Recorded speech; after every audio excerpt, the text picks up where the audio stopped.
Hello दोस्तों, नमस्कार। कैसे हैं आप सब? आशा करता हूँ अच्छे होंगे। स्वागत है आपका एक बार फिर से आपके अपने यूट्यूब चैनल पर। और जैसे कि मैंने आपको बताया था कि मैं एक रेगुलर सीरीज लेकर आता रहूँगा, कोशिश है रेगुलर बने रहने की। तो आज हम जो बात करने जा रहे हैं इस टॉपिक वो है जोंखा लैंग्वेज का। जोंखा लैंग्वेज में मैं आपको क्या क्या टॉपिक पढ़ाने जा रहा हूँ, पहले एक उसका जो है ओवरव्यू आपको देना चाहता हूँ आज, ताकि आपको ग्रामेटिकली साउंड हो जाएं आप और आपको किसी प्रकार की कोई परेशानी ना आए। क्या क्या चीज़ हम पढ़ेंगे ग्रामेटिक ढंग से और क्या क्या चीज़ पढ़ेंगे हम स्पोकन ढंग से, वो मैं अगली वीडियो में बताऊंगा। लेकिन आज मैं बताऊंगा आपको कि ग्रामर में हम जोंखा की ग्रामर में हम क्या क्या पढ़ने जा रहे हैं। सबसे पहले मैं आपको बता देता हूँ कि हमने जो किया था वो कॉन्सोनेंट कर चुके हैं, वोवेल्स हम कर चुके हैं, जिनको हम सेल्जे, सुमचू और यांग जी बोलते हैं। तो ये दो चीज़ें हम कर चुके हैं।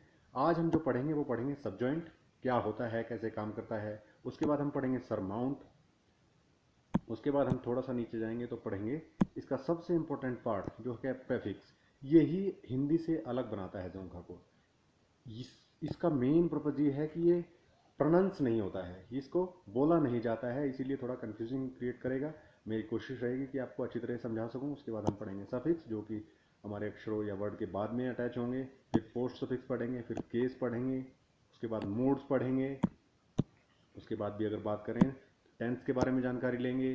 दांगड़ा एक ग्रामर का इंपॉर्टेंट पार्ट है। ई और इम पे एक इंपॉर्टेंट पार्ट है जो कि टर्मिनेटिंग पार्टिकल्स हैं। जो एंड डू भी टर्मिनेटिंग पार्टिकल्स हैं। लक्चे कीड़ा पढ़ेंगे। फिर हम नीड़ा पढ़ेंगे। जो लोग जोंखा को ग्रामेटिकली साउंड बना करके बहुत अच्छे से सीखना चाहते हैं उनके लिए बहुत ही अच्छा सेशन रहने वाला है। मैं कोशिश करूंगा कि आपको बिल्कुल बेसिक से और डीपली पढ़ाऊं, ताकि किसी प्रकार की कोई परेशानी आपको लिखने, पढ़ने और बोलने में ना हो। उसके बाद हम थोड़ा आगे बढ़ जाएंगे तो बहुत सारी चीज़ें हैं जो मैं आपको आपके फ्रेजेज में जाएंगे तो डेज ऑफ द वीक होंगे, सीजन में क्या क्या होते हैं, डायरेक्शन को किस प्रकार बोलते हैं, फेस्टिवल्स क्या क्या है भूटान के मेन, टेलिंग टाइम जब हम किसी से बात करते हैं तो समय को किस प्रकार से बात करते हैं, किंग्स ऑफ भूटान के बारे में बात करेंगे, रॉयल भूटान आर्मी का जो रैंक स्ट्रक्चर है उसके बारे में बात करेंगे, रॉयल भूटान पुलिस का जो रैंक स्ट्रक्चर है उसके बारे में बात करेंगे। फिर मैं आपको जेंडर के बारे में पढ़ाऊंगा, काउंटिंग किस तरह से की जाती है जोंखा में उसके बारे में बताएंगे, ऑर्डिनल नंबर यानी फर्स्ट सेकंड थर्ड वगैरह इनके बारे में बात करेंगे। डेसिमल नंबर में किस तरह बोला जाता है जोंखा में उसके बारे में बात करेंगे। तो बहुत सारा और लंबा सिलेबस मैं कवर करने जा रहा हूँ। कोशिश रहेगी कि रेगुलर बना रहूँ, और तो आशा करता हूँ आपको ज़रूर पसंद आएगी मेरी ये कोशिश। तो चलिए चल पड़ते हैं अपने आज के टॉपिक पर, जो कि है हमारा ये कॉन्सोनेंट्स, जो मैंने आपको शुरू में वाले दिन बताए थे। चाहे तो एक बार आप रिवाइज कर सकते हैं। का, खा, गा, ङ, चा, छा, जा, न्य, ता, था, द, न, पा, फा, ब, म। थोड़ा और आगे चलेंगे तो च, छ, ज, व, झ, ज, अ, य, र, ल, श, स। इसके बाद हमारा लास्ट दो अक्षर बच जाते हैं हा और आ। तो इस तरह से हमने 30 कॉन्सोनेंट्स पढ़े थे, यानी सेल्जी सुमचू पढ़े थे। फिर हमने यांग जी के बारे में जाना था। सबसे पहले था गीगू, आ गीगू ई, झपचू, मा झपचू मू, डेम्बू, गा डेम्बू गे, और नारो मा नारो मो। इन चार के बारे में हम ऑलरेडी पढ़ चुके हैं। आज का हमारा जो मेन टॉपिक रहने वाला है वो है सब जॉइंट। सब जॉइंट जैसे कि नाम से ही पता लग रहा है, सब मतलब जो नीचे हो। सब डिविजनल मैजिस्ट्रेट, जैसे कि नीचे की बात करी जाती है, डिप्टी की बात करी जाती है। तो सब मतलब नीचे, जॉइंट मतलब अटैच होना। जो चीज नीचे अटैच होगी, अब किसके नीचे, कितनों के नीचे, कैसे अटैच होगी, यही इस टॉपिक का मेन है। इसे जोंखा में बोलते हैं दोगचन। क्या बोलते हैं? दोगचन। तो यदि आप इसे रोमनाइज करना चाहें तो DODCHEN, दोगचन। तो चलिए इसके बारे में देखिए क्या क्या बताया गया है, उसी के बारे में बेसिकली बात करेंगे हम। सबसे पहले सब जॉइंट यता, यानी जो सब जॉइंट है हमारे वो एक या अक्षर है। सब जॉइंट जो पहला है वो या अक्षर है। जिस तरह का बनाने का तरीका मैं आपको ऑलरेडी बता चुका हूँ, ये इस तरह से बनता है। तो ये अटैच कैसे होगा? यता। द्विन मतलब होते हैं सात, मतलब ये सात अक्षरों के नीचे अटैच होगा। यदि इसके बारे में बात करें क्या डेफिनेशन है, तो यता इज ए सिंबल ऑफ या, यानी एक सिंबल है या का, कॉन्सोनेंट है जो कि इन जोंखा देयर आर 7 लेटर्स। 7 लेटर्स हैं ऐसे जिनके पीछे विच यता इज सबजॉइंट, जिनके नीचे यता जो है लगता है। The letters are as under, नीचे दिए गए हैं वो सारे लेटर्स। देखिए एक एक करके पढ़ते जाते हैं, कैसे प्रोनाउंस करेंगे वो भी मैं बताऊंगा। का एक पहला अक्षर है जिसके नीचे यता अटैच होता है। अटैच कैसे होता है, इसको बनाने का तरीका ये है। कोई भी अक्षर है, जैसे का के नीचे अटैच करना है तो का लिखिए पहले और उसके नीचे यता अटैच कर दीजिए। मान लो खा के नीचे अटैच करना है तो खा लिखिए पहले और फिर उसके नीचे अटैच कर दीजिए। तो जो अटैच होने का तरीका है वो ये वाला है। तो वही किया गया कि का के नीचे यदि यता लगा देंगे तो ये प्रोनाउंसिएशन जो है उसकी चेंज कर देगा। तो किस तरह से होगी वो इफेक्ट नीचे दिए गए हैं, पहले उन इफेक्ट्स के बारे में पढ़ लेते हैं। The sound of the original letter with which yata is subjoined goes into complete transformation and the new sound is pronounced। कहने का मतलब ये है कि जब भी हम किसी लेटर के नीचे यता को सबजॉइंट करते हैं तो इसकी जो साउंड है वो कंप्लीटली ट्रांसफॉर्म हो जाती है और एक नई साउंड प्रोड्यूस होती है। कौन सी होती है मैं बताऊंगा। उसके बाद क्या अंतर आएगा, the sound becomes more compact and pitch goes high. Sound क्या है, थोड़ी सी कॉम्पैक्ट बन जाएगी और जो पिच होगी वो थोड़ी सी हाई हो जाएगी। कुछ अगर बात करें, एक एक्सेप्शन भी है इसमें, वो क्या है कि जो वेलर इनिशियल्स हैं या वेलर कॉन्सोनेंट्स हैं, जैसे का, खा और गा, इनके साथ कुछ जगहों पर ऐसा होगा कि ये सब्जॉइंट जो है लगने के बाद भी इसका जो साउंड होगा वो जो का तो रहेगा, यानी का यता के बाद भी लगने के बाद भी वो की प्रोनाउंस ही होगा। कैसे होगा, कहाँ होगा, वो मैं आपको समझाऊंगा। तो फिलहाल इसके जो बेसिक इफेक्ट हैं वो ये है कि जब भी किसी लेटर के साथ 7 लेटर्स हैं वो हमें याद करने हैं, उनके साथ जब हम सबजॉइंट करेंगे किसको, यता को, तो इसकी साउंड जो है वो कंप्लीटली ट्रांसफॉर्म हो जाएगी और एक नई साउंड प्रोड्यूस होगी। जो साउंड है वो थोड़ी सी कॉम्पैक्ट हो जाएगी और पिच जो है वो हाई चली जाएगी। 3 लेटर ऐसे हैं जो इनिशियल हैं, वेलर इनिशियल्स हैं, वो उनमें क्या होगा, कुछ जगहों पर ऐसा होगा कि उनके साथ लगने से इनकी साउंड पर कोई फर्क नहीं पड़ेगा। कौन कौन से हैं वो लेटर, पहले वो देखते हैं, फिर प्रोनाउंस कैसे करते हैं वो देखेंगे।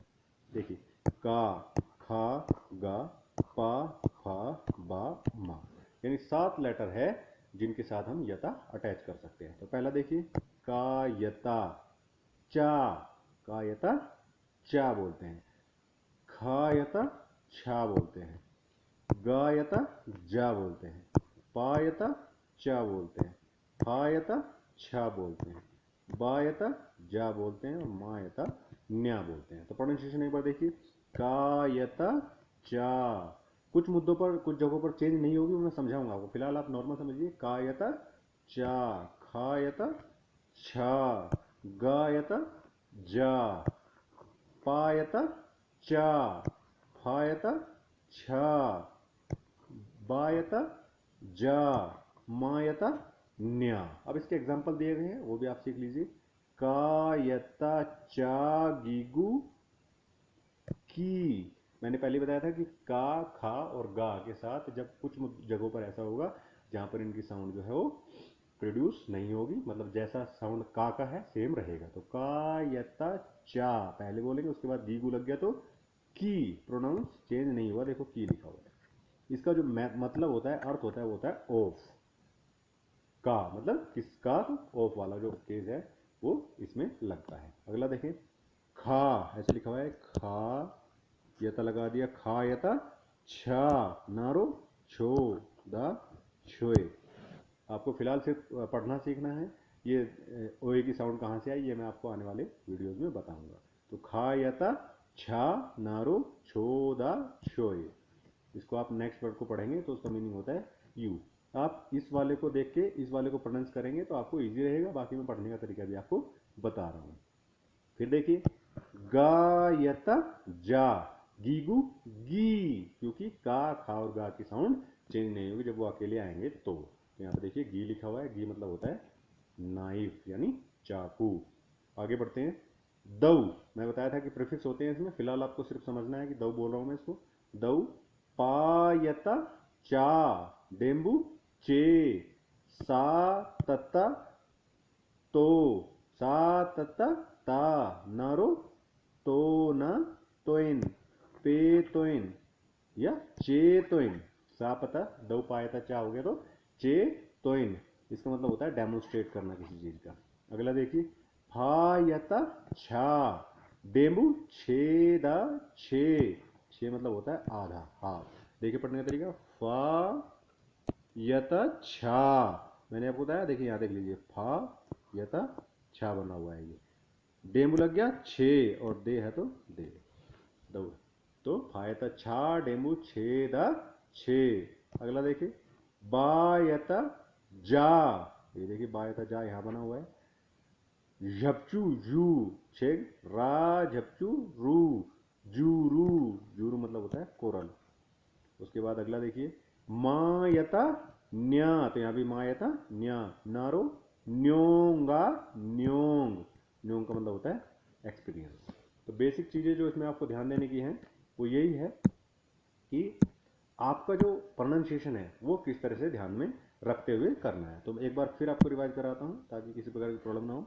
ऐसे हमारे 7 लेटर्स हैं जिनके साथ हम यथा सब्जेक्ट को नीचे लगाते हैं। लगाने का तरीका अक्षर लिखिए, का उसके नीचे या लगा दीजिए, खा लिखना है, खा के नीचे या लगा दीजिए, गा लिखना है, या लगा दीजिए। तो इस तरह से लिखने का तरीका ये हो गया। प्रोनाउंसिएशन करने का तरीका का यता चा, का यता चा, खा यता छा, गा यता जा, पा यता चा, फा यता छा, बा यता जा, मा यता न्या। तो बेसिक चीज़ें आपने सबसे पहले ये देखना है कि किसके साथ अटैच होने के बाद साउंड कैसे आएगी। फिर इसके एग्जाम्पल दिए गए हैं, वो आप अभी पढ़ना चाहते हैं तो पढ़ लीजिए, नहीं तो जब मैं आपको पढ़ना पूरा सिखा दूंगा उसके बाद ही पढ़ सकते हैं। जैसे फर्स्ट वाला है का यता चा गीगू की, मतलब ओ। खा यता छा नारू छोदा छे, छे मतलब यू। गा यता जा गीगू गी, गी मतलब नाई। दऊ पायता चा डेंबू चे छेग ता सा तता ता नारो तो न तोइन, चेतोइन। चेतोइन का मतलब होता है डेमोन्स्ट्रेटर, डेमोन्स्ट्रेशन। आगे देखें फा यता छा डेंबू छेदा छे हाफ, बा यता जा झपचू जू छेग रा झपचू रू जूरू, जूरू मतलब कोरल। मा यता न्या न्यारो न्योंगा न्योंग, न्योंग मतलब होता है एक्सपीरियंस। तो इस तरह से हमारे जो है 7 लेटर्स हैं और इनके बारे में मैंने आपको बेसिक जानकारी दे दी है। उसके बारे में थोड़े नीचे दिए भी हुए हैं कि जैसे लास्ट वाले का इन्होंने बताया है कि कोई इफेक्ट नहीं होगा का खा और गा पे, जैसे सा कता का यता चा नारो चो न क्वेन, साउंड में इफेक्ट नहीं पड़ा तो डिफेक्ट मतलब होता है। खा यता छा गीगू खी मा खिम, खी मतलब हाउस, मऊ गा यता जा नारो गो ना ग्वेन छेक पा, ग्वेन पा मतलब होता है गेस्ट। तो का खा और गा के जो वेलर इनिशियल्स हैं, कॉन्सोनेंट्स हैं, उनके ऊपर कुछ जगहों पर ऐसा होगा जहाँ पर कोई साउंड प्रोड्यूस नहीं होगी, वो जैसे साउंड है ऐसा ही प्रोड्यूस करेंगे। तो इस तरह से आपका जो सब्जॉइंट है, पहला सब्जॉइंट यता, ये आज समाप्त हो जाता है। इसके आगे हमने कुछ दिए गए हैं कि किस किस तरह से कैसे जो है हमारा दिया गया है कि एग्जाम्पल हैं सभी के, उससे आगे बढ़ेंगे तो हमारा सब्जेक्ट रता आ जाएगा। तो रीडिंग मोड पे से हटा लेते हैं। ये पहले वाला हो गया। उसके बाद दूसरा देख लेते हैं। पहला एग्जाम्पल ये था,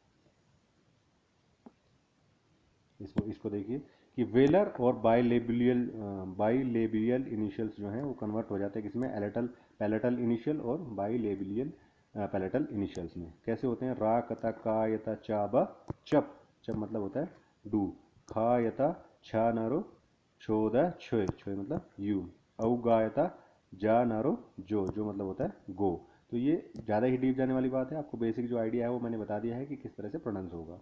द कॉम्बिनेशन ऑफ यता with the nasal initials has produced a new sound initial that is palatal nasal। ये थोड़ी सी साउंड जब हम प्रोड्यूस करते हैं, कौन सी जगह से हमारा साउंड आ रहा है उसी के बारे में बात की गई है कि जब यथा नसल इनिशियल्स के साथ प्रोड्यूस किया जाता है तो वो एक नई साउंड प्रोड्यूस करता है। एग्जाम्पल नीचे दी गई है, माँ यथा न्या नारो न्योंगा न्योंग, न्योंग मतलब पहले आ चुका है एक्सपीरियंस। और सा मता माँ यथा न्या न्यारो न्योंग छेग रा जता जा सा जे न्योजे, न्योजे होता है नारकोटिक। तो इस तरह से आपका जो है सेकंड जो पार्ट है, कुछ एग्जांपल जिन्होंने डीपली पढ़ाने के लिए बताए हैं वो आप जो है इसके थ्रू कर सकते हैं। इसकी सॉफ्ट कॉपी मैं आपको डिस्क्रिप्शन में प्रोवाइड कराता रहूँगा ताकि आपको याद रखने में और पढ़ने में भी कोई दिक्कत ना आए। तो आज हमने पढ़ा, एक बार रिवाइज कर लेते हैं। आज हमने पढ़ा सबजॉइंट। सबजॉइंट का मतलब ही होता है सब मतलब नीचे, ज्वाइंट मतलब अटैच, नीचे अटैच होने वाला, इसे जोंखा में बोलते हैं दोगजन।